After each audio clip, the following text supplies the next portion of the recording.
Oi, aqui é a Beatriz. Hoje a gente vai começar o programa com um jovem talento daqui de Fortaleza. Esse jovem não, eu não. Ai, meu Deus. Então, eu sou super fã do trabalho dele e ele é conhecido aqui no Brasil e no exterior também. Eu espero que vocês possam curtir e conhecer um pouco mais do trabalho que ele vem executando. O Neg vai começar agora.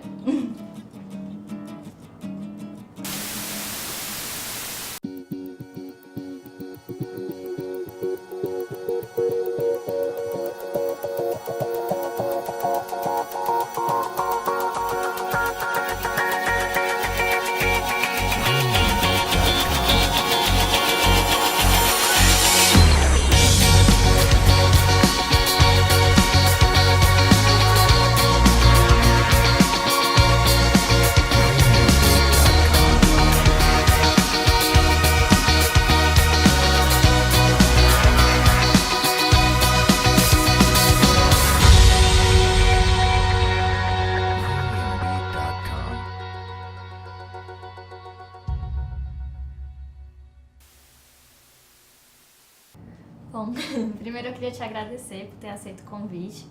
E assim, para começar a nossa conversa, eu queria saber como é que se deu a tua entrada no mundo da arte, Você da não vai querer que eu ilustração. desenhe no seu sketchbook antes? Eu pensei, mas... Deixa eu fazer um sketch rapidinho de 5 segundos aqui pra ti. Ai, obrigada. De nada, é um prazer fazer um sketch pra você rapidinho em 5 segundos. Pronto, acabei. Olha só que coisa Para linda. Beatriz, obrigada. Foi tão Um rápido, abraço. né? Mas ô Eduardo, eu admiro muito assim, todo o seu trabalho. Eu comecei a acompanhar recentemente, depois do que eu vi até no Geek Encontro, né? E aí... A gente se conheceu lá no Geek. Pois é, e eu acho que foi muito bacana, assim, poder ver de alguma forma artistas daqui do Ceará, podendo expor o trabalho deles e ver que eles têm uma influência muito grande internacionalmente. E eu queria que tu contasse, assim, como é que foi a tua entrada mesmo no mundo da arte, no mundo da ilustração, como é que tudo começou? Tá. Comecei a desenhar muito novo, né? Desenho desde criança. E, assim, eu não tenho irmãos, sou filho único. Os meus pais, eles trabalhavam muito. Meu pai era representante comercial, minha mãe era médica. E minha mãe, ela tinha 2, 3 trabalhos. E meu pai passava o dia inteiro fora de casa também, fazendo representação dos laboratórios, né? Na época que eu era criança, ele trabalhava como representante de medicamentos. He-Man, Thundercats, Smurfs, jogando muito videogame, né? Eu peguei a época de ouro dos videogames, né? Ali, 8 e 16 bits. Eu cresci com Master System, com Mega Drive, Super Nintendo. Então eu joguei, né? Joguei Alex Kidd, joguei Sonic, joguei Super Mario, joguei Street Fighter, Castlevania, que são jogos que eles têm referência, eles têm influência direta no meu trabalho, né? Então, essas coisas que eu vivi quando era criança, os desenhos animados que eu assistia, as revistas em quadrinhos que eu li, né? Coisas da Marvel, Turma da Mônica, Lulu e Bolinha, Disney, todas essas coisas elas ainda reverberam no meu trabalho, né? Elas não deixam de ser, de certa forma, a inspiração dos meus trabalhos, né? Mas você se apropria de outras referências? Porque eu me lembro que naquele dia lá, quando a gente estava conversando no café, você começou a me mostrar... No dia que No dia que você desenhou. foi comprar o artbook, né? Tá. E aí... É bom lembrar que o desenho não foi feito em 5 segundos, é óbvio que ninguém vai acreditar, né? Pois é, mas eu tava me lembrando que tu tinha até me mostrado algumas referências do celular ou referências do dia a dia como parte do teu processo criativo, além dessas anteriores, sabe? Sim. Assim, então o que tu utiliza? Em relação a processo criativo, né? Tá. De imagem, de... Toda vez que eu vou fazer um trabalho, assim, existem maneiras diferentes de eu conduzir um trabalho, né? Às vezes eu não sei o que é que eu vou desenhar, então eu simplesmente começo a rabiscar a esmo num sketchbook, né? Numa folha de papel, mas existem horas onde eu estou precisando realmente desenhar, sei lá, por exemplo, esse trabalho aqui que tá aqui na frente, né? Eu tô precisando esse aqui eu queria desenhar um demônio com vestimenta de samurai, né? Que de certa forma é uma figura recorrente na mitologia japonesa, né? Ou então, como por exemplo essa aqui, que ela foi inicialmente, ela foi o banner do meu Tumblr, da minha página do Facebook, né? Eu queria desenhar uma mulher viking. Então eu faço primeiro uma pesquisa de referência. Eu pego algumas fotos de filmes que retratam vikings, ou então fotos de vestimenta, e aí eu procuro em vários lugares, né? Procuro em filme, procuro em alguma coisa de moda, procuro foto de pessoas que de tenham mais ou menos alguma referência cultural que seja similar ao que eu vou desenhar, Uhum. né? No caso, como o meu foco é personagem, né? Eu trabalho especificamente com ilustração e design de personagens, então eu procuro também muita coisa de vestimenta, né, na área de moda. Às vezes eu não consigo encontrar, assim, tipo, moda viking, entendeu? Não existe. Mas existem sei lá, peças de roupa que são influenciadas por um determinado momento que reflete aquilo, né? Ou então, no caso, como no caso dela, que eu peguei fotos mesmo de filmes, né? Aí o que eu faço? Eu monto meio que um painel de referências para que possa direcionar, porque eu já sei o que eu vou desenhar, eu só preciso saber como eu vou desenhar, né? Então isso meio que direciona o meu trabalho, né? Quando tu tem que fazer um trabalho desse, ou um trabalho que te pedem pra alguma revista, pra não sei, para um jogo, eles te mandam um briefing? Ou Sim. Como é que funciona isso? Sim.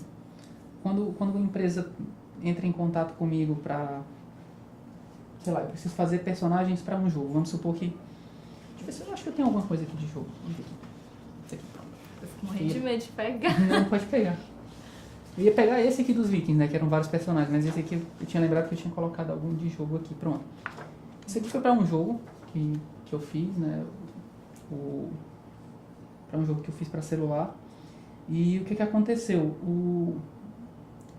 Quando eu recebi o contato dos contratantes para fazer o projeto do jogo, eles explicaram o que era o projeto do jogo, e para cada personagem eles tinham uma descrição do que era o personagem, né? Por exemplo, esse personagem eles queriam que fosse um senhorzinho com uma cara mais simpática, ele era tipo o conselheiro do herói do jogo, e ele tinha uma cara mais de sábio, mas também tinha que ter uma cara de simpático. Ele era pequenininho, os outros personagens são maiores em relação a ele.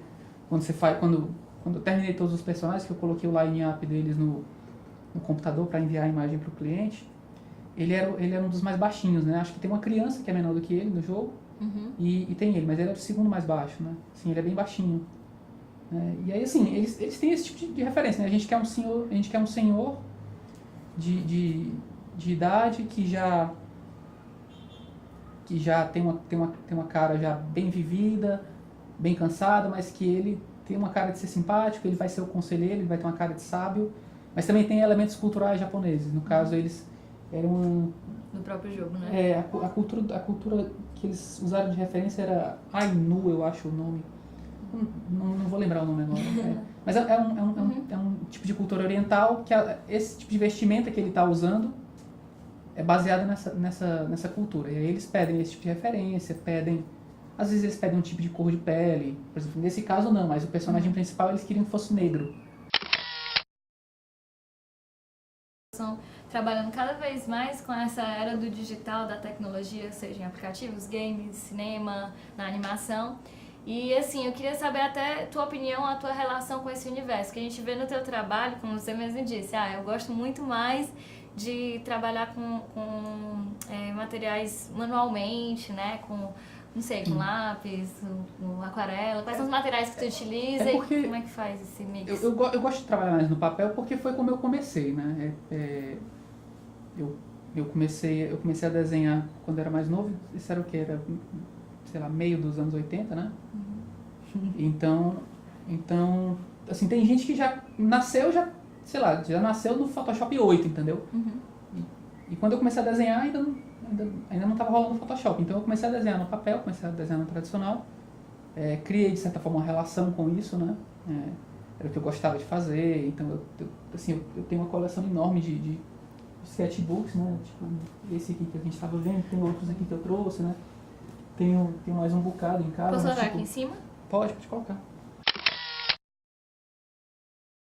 Mas enfim, eu meio que desenvolvi uma relação muito pessoal com o tradicional, né?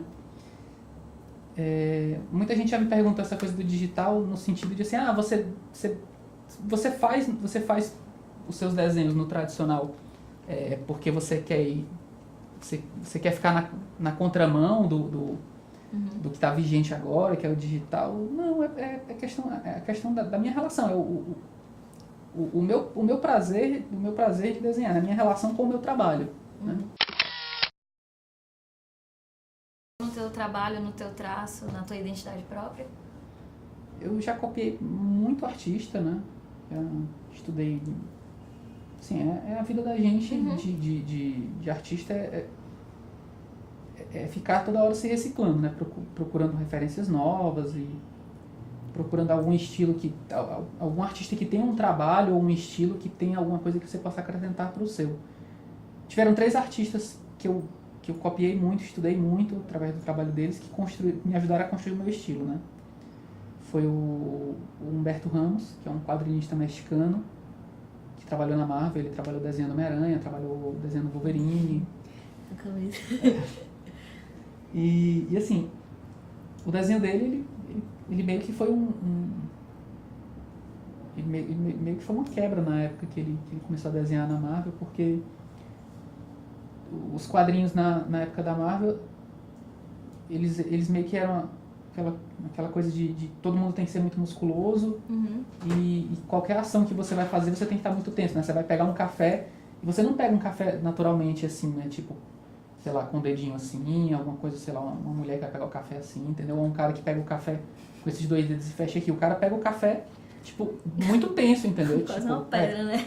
Você tá pegando uma xícara de 40 quilos, entendeu? Tipo, e trincando os dentes. Esse café está delicioso, entendeu? Tipo, tinha muito isso nos quadrinhos antigos, né? Você tinha que mostrar... Tudo era muito detalhado nesse sentido, né? Acho que até a própria estética da época, né? Sim. Trouxe uma outra pegada pra dentro daquilo ali, ele deu um fôlego novo, né? Eu comecei a copiar o estilo dele, porque eu achava sensacional a maneira como ele usava formas geométricas mais simples no trabalho dele.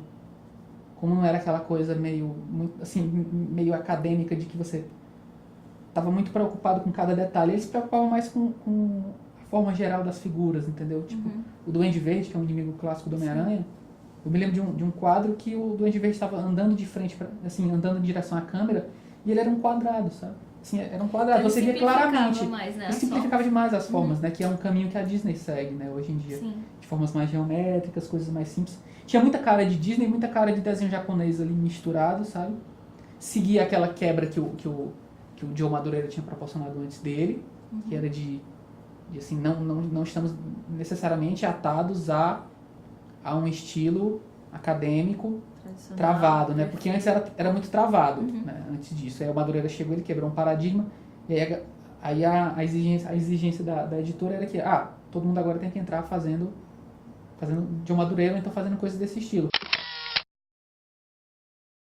Como é que tu fez essa distinção? Porque às vezes eu vejo muita gente, como a gente tinha até mencionado, comecei agora a desenhar e aí é necessário fazer essa cópia, ou procurar dessas referências e fazer uma cópia meio que parecida, mas qual é o momento que você vê que aquilo é o traço do outro, aquilo é o meu traço, qual é o momento que eu vejo que aquilo é uma referência que eu estou me apropriando? Como é que faz isso? Eu acho que isso aconteceu tanto com o Humberto Ramos como com os outros artistas que eu copiei bastante, né? No caso, a gente falou tanto do Humberto Ramos que eu esqueci de citar, né? O Travis Charest e o Jake Parker, que foram os 3 artistas que eu realmente mais copiei, assim. Tem vários outros, mas esses são os que vale citar. Por exemplo, o meu trabalho ele tem uma característica muito específica, que é a mistura do nanquim com pontos vermelhos, né? Sim, eu acho o máximo, porque eu adoro preto e vermelho. Tem muito vermelho, né? Assim, isso eu peguei especificamente do Jake Parker. Ele trabalhava com... Esse aqui eu acho que mostra melhor. Ele trabalhava... Quando eu conheci o trabalho do Jake Parker, as coisas que eu mais vi dele eram desenhos com nanquim preto e o lápis vermelho, né? Inclusive, fui atrás de comprar o mesmo lápis que ele comprava, porque eu queria saber que aquele lápis tinha de tão diferente, né? Que é o Prismacolor Color Eraser, que é esse aqui. Ele usava o nanquim, né? E esse lápis aqui. Que eu gostava daquela paleta que eu tinha encontrado, né? Que era preto, branco e vermelho. Mas que eu precisava encontrar outras respostas, porque estavam surgindo outras perguntas, entendeu? Uhum. Então foi naquele momento onde eu parei de simplesmente reproduzir o que o Jake Parker estava fazendo. E aí foi quando eu comecei a colocar o tom de cinza, vermelhos mais fortes, né? Esse vermelho aqui é com lápis e esse é com tinta vermelha, com Ecoline. Né? Como aqui esse especificamente aqui entrou um outro tom, né? O vermelho foi substituído pelo azul. Mas eu comecei a aprender a lidar com uma quantidade maior de informação, que não era só o preto e esse tom de vermelho no lápis. Eu comecei a colocar um vermelho mais estourado, e comecei a colocar tons de cinza com, sei lá, às vezes com um pouquinho de saturação puxado para um cinza mais quente, às vezes um cinza mais frio. Eu quero continuar me repetindo, eu quero tentar fazer alguma coisa diferente. Teve uma interpretação legal que eu ouvi há uns dias atrás. Eu fiz um workshop com um estudioso crítico de arte. Ele é especialista em processo criativo, é o Charles Watson. Ele é professor na Faculdade de Parque Lage, no Rio de Janeiro. Ele é um dos maiores influenciadores de arte aqui no Brasil, né?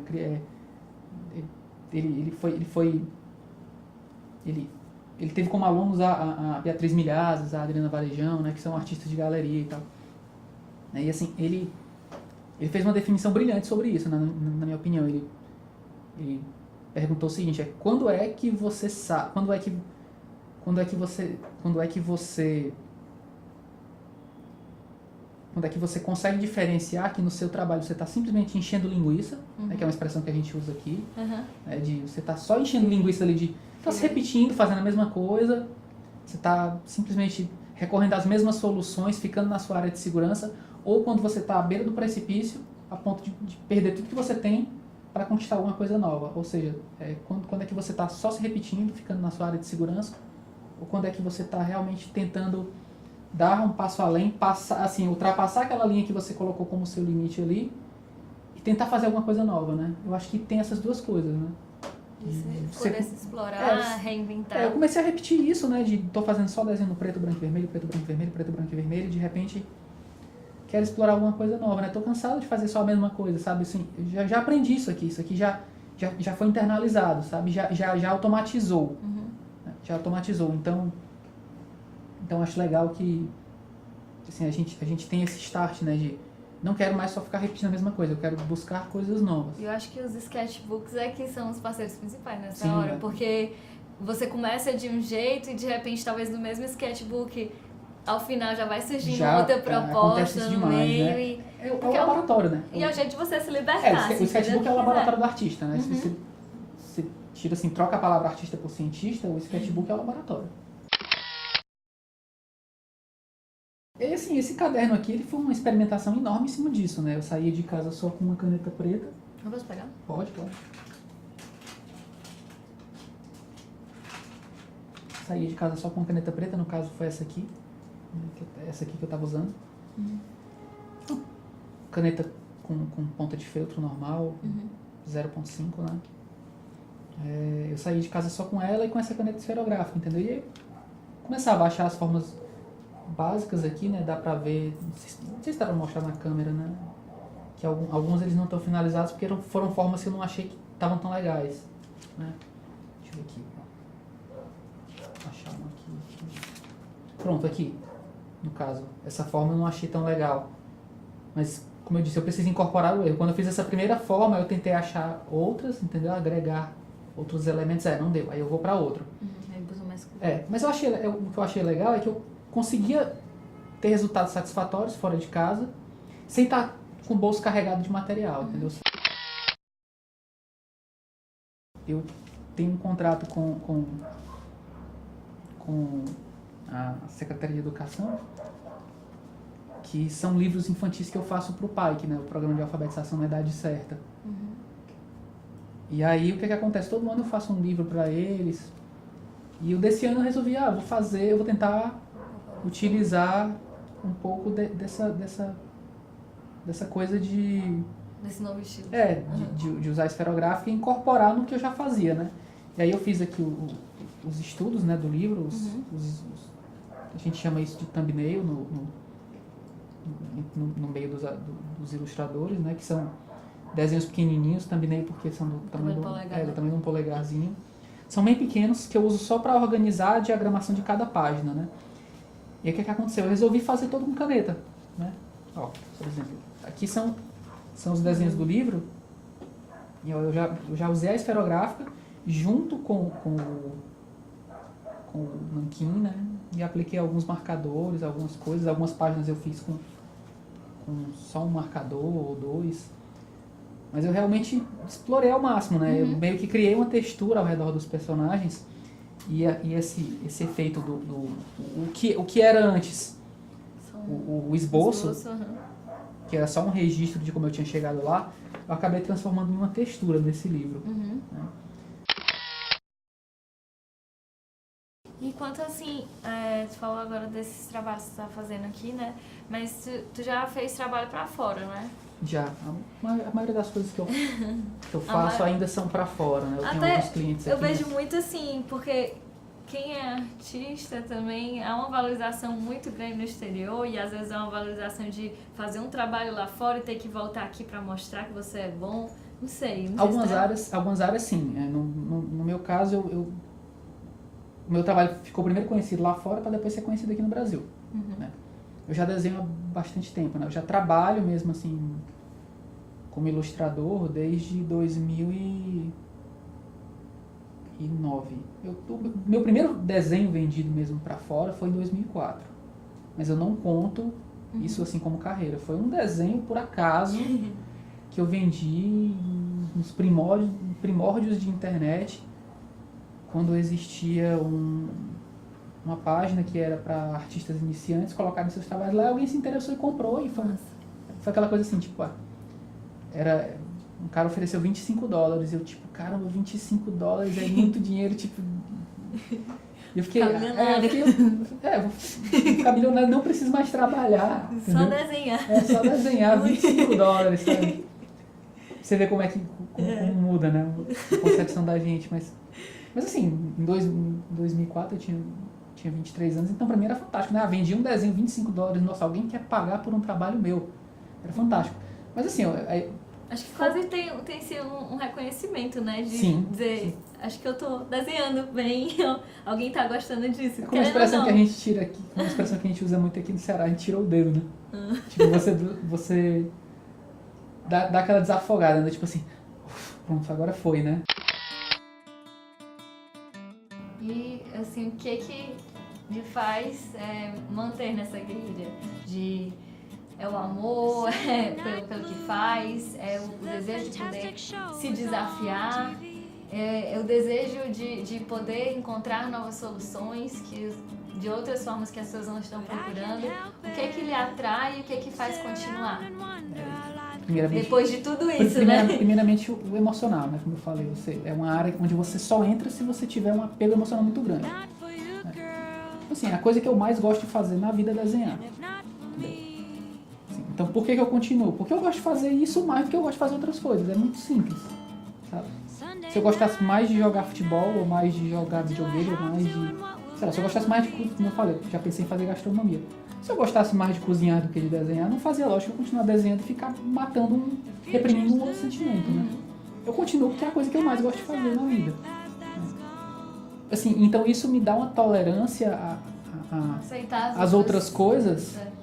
Porque querendo ou não, como tu disse, qualquer profissão vai ter a sua dificuldade. Claro. E eu acho que a gente tem que ter fortalecido pra poder encarar, né? Acho que é como um relacionamento, sabe? Quando você tem um relacionamento e esse relacionamento te dá um retorno grande e você, sei lá, você tá com uma pessoa que você ama muito essa pessoa. Você gosta muito dessa pessoa. Você pode ter discussões com essa pessoa, você pode ter desentendimentos com ela, ter momentos ruins, Mas se os momentos bons superam os momentos ruins e não existem outras pessoas pelas quais você se interesse mais, você continua com aquela pessoa. Desde que a parte boa da relação seja maior do que a parte ruim. Sim. A minha relação com o desenho, a parte boa dela é muito maior do que a parte ruim. Então isso me mantém desenhando, né? Não tem outra coisa que eu goste mais de fazer. Então eu consigo passar grandes quantidades de tempo desenhando, né? Assim, me mantenho fazendo meu trabalho. Nossa, pois foi muito bom poder conversar contigo. Foi bom conversar com você. Espero que a gente possa marcar outras horas e horas de conversa, né? Não só aqui, Vai ter que trocar os cartuchos ali, que trocou 3 da câmera, né? E eu acho que é isso. E boa sorte, né, no seu trabalho, na sua trajetória. Eu sou muito fã do seu trabalho. Já tinha dito isso antes, eu acho. E eu admiro muito ver todos esses artistas que estão apresentando obras de qualidade e almejam crescer cada vez mais e representar a gente mesmo fora do Brasil. Eu não vejo bem como você precisa ser melhor lá para voltar aqui e o pessoal te valorizar. Não, eu vejo assim, você é tão bom que você pode mostrar que o Brasil é capaz de mais, sabe? Então eu fico feliz com isso. E mais uma vez agradecer pelo convite. Eu agradeço o convite também. Obrigado por terem me convidado para vir falar aqui um pouco. Né? Quer dizer, um pouco não, muito, né? Que a gente falou. Já sabia, né? Depois da edição vai ficar pequeno, tá? Mas teve muita coisa para cortar aqui. Pois é, então é isso. Até a próxima. Tchauzinho.